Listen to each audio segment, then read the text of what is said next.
O helicóptero aqui, a custa bastante rato 10 milhões de florins, pero ainda aqui não pode nombrar nenhum polícia para se trabalhar de criminalidade na rua.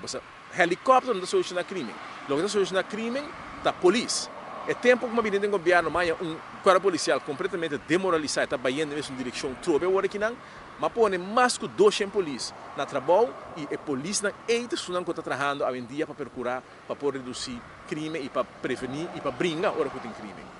Mas a situação completamente foi controle no país aqui não, e roupa coisa agora assim. Atraco o time, por exemplo, que agora versterk e que está atacando e atracador não pisar. Então, qual é o tempo que o Assad está tendo ligando ao governo aqui que também está mandando esse atraco. Mas ok, se não sabe, se é parte da história, em todo caso, a brinca não, aumentar certo castigo não para não, aumentar castigo para arme tempo a detener.